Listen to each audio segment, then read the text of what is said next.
plant-based eating means eat more plants, plain and simple. You know, it doesn't get easier than that. But what it doesn't mean is overhauling your diet or eliminating foods per se. It means including more fruits and veggies, beans, nuts, whole grains.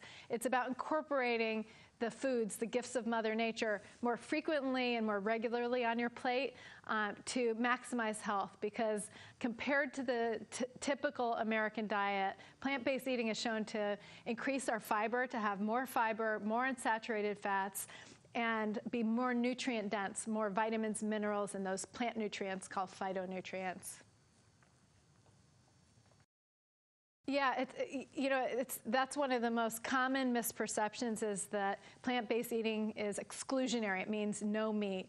And actually, it just means eat more plants. A recent survey conducted by the California Walnut Commission showed just that. While 2/3 of adults, and there were over 1,000 people surveyed, 2/3 associated, like knew what plant-based eating was or ate that way sometimes, 40% felt that it meant no meat. And just over half actually thought it was like some version of vegetarian or vegan. And plant-based eating approaches actually do include, in many cases, modest amounts of fish, poultry, and even lean meat. So it really is about, you know, bumping up the fruits and veggies, beans, nuts, you know, all the whole grains, the herbs and spices. You know, it's about putting more color and more flavor on your plate. And then leaving in the company of the others in modest amounts as well.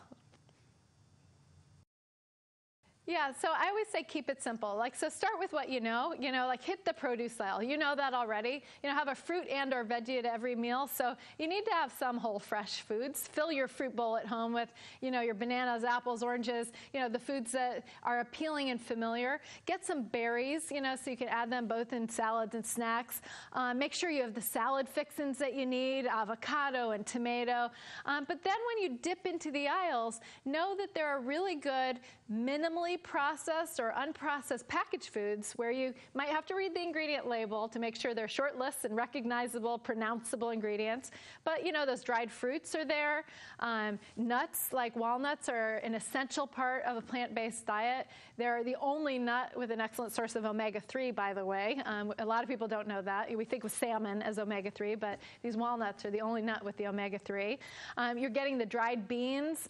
If you're not going to soak your beans, look for low-sodium canned beans that in the cans that are BPA free. So that's something you can look for on the label to make sure it doesn't have that kind of plastic coating on the inside.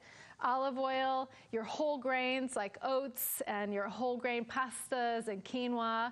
And then, of course, don't forget those herbs and spices. The dried ones are actually rich sources of phytonutrients, as well as the fresh, like the garlic and thyme I have featured here.